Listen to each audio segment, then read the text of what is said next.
Ya pemirsa, terima kasih Anda masih bersama kami di Anjang Sana, ngobrol santai seputar pariwisata Jogja. Persembahan dari Dinas Pariwisata Daerah Istimewa Yogyakarta. Dan saat ini kita masih ngobrol santai di Jayakarta Hotel and Resort. Pemirsa, tadi sekilas kita sudah ngobrol seputar bagaimana Yogyakarta bisa terus menjadi tuan rumah yang ramah sekaligus mempertahankan citra Jogja berhati nyaman. Tadi Pak Sito sudah menceritakan bagaimana paguyuban PKL di Jogja juga terus melakukan koordinasi untuk dapat menyatukan visi dan misi dari para pedagang kaki lima di kawasan Malioboro. Saat ini kami akan mengajak Anda untuk berdiskusi lebih lanjut karena sudah bergabung bersama kami di sini dua narasumber berikutnya yang juga akan mengajak kita untuk berdiskusi lebih dalam lagi. Saya menyapa terlebih dahulu telah hadir bersama kami di sini beliau Kepala Dinas Pariwisata Daerah Istimewa Yogyakarta. Sudah hadir, ada bersama kami di sini Bapak Singgi Raharjo. Pak Singgi, apa kabar? Baik, alhamdulillah sehat. Sehat selalu. Tentu harus tetap semangat. Semangat, ya. Itu kuncinya Pak Singgi ya. Yes. Terima kasih Mantap Nuwun. Dan ya. juga tentunya sudah hadir bersama kami di sini beliau anggota Komisi D DPRD DIY, hadir bersama kami Bapak Imam Priyono. Pak Imam, apa kabar? Sehat selalu. Sehat selalu. Alhamdulillah baik. Salam semangat untuk masyarakat semua sehat. Salam Sehat semua. semangat juga pastinya Pak ya. Selalu semangat. Baik, terima kasih Bapak. Dan bagaimana kira-kira tadi sekali lagi kita bisa terus mendukung salah satu kuliner Yogyakarta sebagai daya tarik wisata para wisatawan untuk berkunjung ke Yogyakarta. Saya ingin bertanya terlebih dahulu ke Pak Singgi. Bapak, kalau kita berbicara soal kuliner di Yogyakarta, banyak sekali ya Pak ya. Ya. Dari kafe, restoran, PKL, angkringan dan sebagainya. Seberapa besar sih Pak pengaruh kuliner sebagai daya tarik wisata di Yogyakarta? Jadi kalau kita bicara tentang daya tarik, tentu Jogja itu mempunyai daya tarik yang sangat luar biasa banyak sekali. Baik itu dari sisi alamnya maupun budaya dan ekonomi kreatif yang luar biasa. Ya. Kuliner termasuk di ekonomi kreatif yang kemudian kita bisa kita bisa melihat potensi yang luar biasa. Kalau tadi Mbak Arin menyebutkan pilihan. Ya. Pilihan itu dari kaki lima sampai bintang 5 ada. Aha. Dari mulai yang kemudian bisa dinikmati instan sampai dengan yang harus nunggu 2 jam, 3 jam, ada juga. Juga ada. Jadi memang terus kemudian pilihan itu adalah salah satu dari diversifikasi sebuah produk. Nah tentu kalau kita bicara tentang otentisitas dari kuliner Jogja, ada gudeg, ada wedang woh, Ya. ada kopi jos, ya, kemudian dan sebagainya. Ya. Masing-masing tempat pasti punya satu produk ciri khas yang tersendiri. Kulon Progo. Betul. Geblek. Nah, Ya. kalau Bantul, Geplak juga ada, sate, mie juga ya Pak ya. Sate, apa itu namanya? Kelata, Ya. ya. Di lereng Merapi ada Jadah. jadah Ya. tempe dan sebagainya. Semuanya punya ciri khas tersendiri dan itulah potensi pariwisata di bidang kuliner, ekonomi kreatif yang kemudian menjadi daya tarik itu tersendiri. Artinya banyak sekali ya Pak ya, tadi pilihan Pilihannya masyarakat dan juga ini menjadi salah satu potensi untuk bisa terus dikembangkan ya Betul. Pak ya. Ya. Baik, tapi kemarin sempat juga kita melihat ada salah satu fenomena yang mungkin sebenarnya hanya oknum tertentu yang ini menyebabkan barangkali juga ada sedikit kekhawatiran terkait dengan kuliner Yogyakarta. Kenapa akhirnya masyarakat jadi berpikir tidak seramah dulu begitu ya Pak? Padahal itu hanya oknum tertentu. Nah, mungkin barangkali bagaimana Pak Singgi melihat fenomena tersebut? Iya, saya kira kok hal seperti itu sudah pernah terjadi ya di beberapa tahun yang lalu. Tetapi yang saya kemudian ingin sampaikan di sini, sebetulnya kita harus mengantisipasi itu.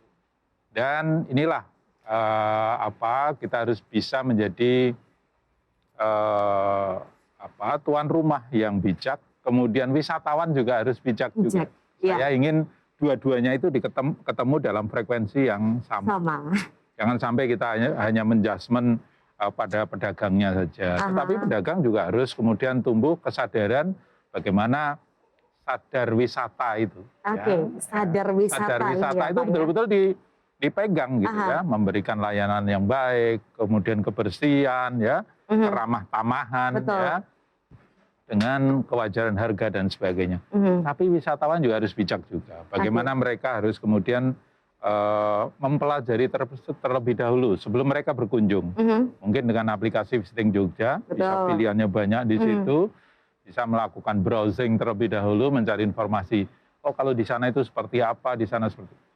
Soalnya kalau di satu tempat, kemudian dibandingkan tempat lain itu memang kemudian akan berbeda. Betul. Satu harga kopi hitam ya yang berada di pinggir jalan mungkin akan jauh dari Malioboro, akan berbeda harganya kalau kemudian itu masuk di sebuah mall. Betul. Jadi tempat itu juga akan berpengaruh. Nah kalau kemarin sempat viral di Malioboro itu kan sudah destinasi wisata. Ya. Jadi inilah yang kemudian harus sama-sama kita harus bijak di situ. Oke, artinya juga dua-duanya harus bersinergi ya Pak. Betul. Ya. Pembeli bijak, wisatawan bijak, dan juga tentunya pedagang juga harus bijak dalam memberikan pelayanan kepada. Satu lagi, Ah, yaitu bijak dalam menggunakan teknologi Media sosial. informasi atau media sosial. Oke, itu dia ya Pak ya. Bijak Itu jadi dia. kuncinya ya. Oke, baik, terima kasih Pak Sigit. Pak Imam, kalau kita juga masih berbicara soal kuliner, ini kan juga secara tidak langsung pasti juga turut menjadi roda penggerak untuk perekonomian di Jogja ya Pak ya. Potensinya kira-kira seperti apa Pak? Bicara tentang perekonomian, tentang potensi Jogja, pertama harus kita berbicara pada pokoknya. Yogyakarta atau daerah istimewa Yogyakarta itu istilahnya itu provinsi budaya. Saya tidak katakan pariwisata, provinsi budaya. Sehingga akan mendatangkan wisatawan.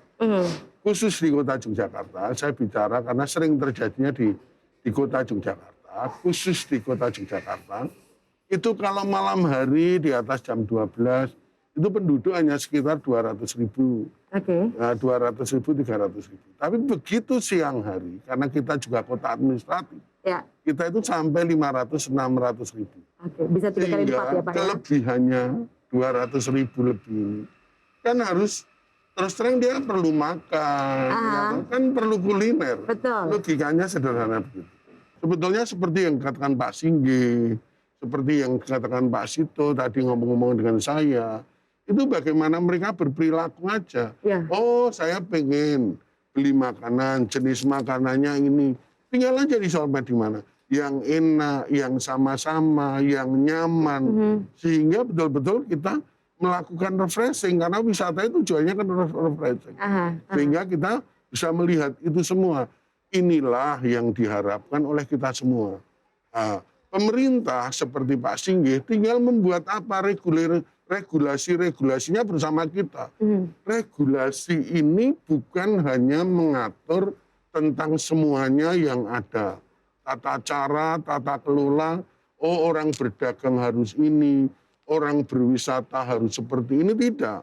Tetapi di dalam aturan-aturan itu, Pak Singgih bersama kita, pemerintahan bersama Dewan, itu bisa mendongkrak perekonomian rakyat yang namanya UMKM tadi. Entah itu bentuknya kuliner, entah itu nanti bentuknya goods seperti barang-barang yang misalnya souvenir-souvenir yang diberikan pada masyarakat. Tetapi perlu di dalam aturan-aturan itu nanti juga akan muncul apa? Memunculkan hal-hal yang sifatnya pelatihan. Pelatihan-pelatihan kepada pedagang-pedagang. Sehingga mereka memiliki perilaku yang baik, memiliki sopan santun yang baik. Sehingga mereka selalu apa? Pedagang kita kan dilatih. Dilatih apa? Dilatih ke arah panca inderanya. Pasti di dalam pelatihan-pelatihan itu ada. Mereka pertama selalu melihat yang baik. Karena apa? Pedagang kita itu melihat wisatawan yang baik, apa-apa yang baik. Kemudian yang kedua, karena dia selalu melihat yang baik, dia mesti berucap yang baik. Ketika dia berucap yang baik, semuanya dia mendengar yang baik. 3 perilaku inilah, 3 hal inilah tentang bagaimana dia menata dalam melihat, dalam berucap, maupun dalam mendengar, sehingga Pak wisatawan menjadi nyaman di kota Yogyakarta. Sederhana aja lah, karena kita pusat budaya, di DIY ini pusat budaya. Orang melihat gamelan, sederhana. Tetapi di dalam gamelan itu, kita juga mendengar sesuatu yang baik. Tetapi di dalam ini, melihat ini, terus kemudian berucap yang baik, kemudian ucapan-ucapan yang baik, kemudian dari mendengar yang baik, mendengarnya di gamelan itu kalau dirasakan ada doa-doanya. Yang ini yang membuat wisatawan menjadi nyaman. Nah, kalau dia ada tidak nyaman, terus kemudian muncul di Solmed, kemudian beberapa Solmed mengomentari, hal-hal yang tidak pas, ini kan masih dalam satu arah. Satu arah. Kita pun juga tadi mengatakan, oh ini tersangkanya atau ini Pak itu. Tidak, Pak Sito ini dalam hal ini hanya, ayo dong kita tata bareng-bareng. Cara menatanya gimana? Pemerintahan harus hadir. Pemerintahan itu siapa? Saya bersama, tidak bisa yang kalangan Pak Sito, tidak bisa. Kalau ada yang salah gitu, yang paling salah pertama sederhana. Saya mengatakan, saya selaku anggota DPRD DIY, saya yang paling salah. Kenapa saya itu dibeli masyarakat. Kenapa saya tidak turun ke masyarakat? Saya memberi penjelasan pada masyarakat. Kalau ada hal-hal seperti itu, ya saya yang salah. Karena sebagai pemimpin, sebagai orang yang dipilih mereka untuk duduk di situ tidak memberi wacana-wacana yang baik. Tidak bersama Pak Singgih, kemudian mengusulkan Pak Singgih sebagai inisiasi, yuk buat peraturan yang sifatnya inisiatif dari Dewan. Membuat aturan-aturannya apa? Membuat ya istilahnya orang marketing kecil-kecilan. Bagaimana memarketingkan diri sendiri, mereka dilatih untuk sopan, untuk baik.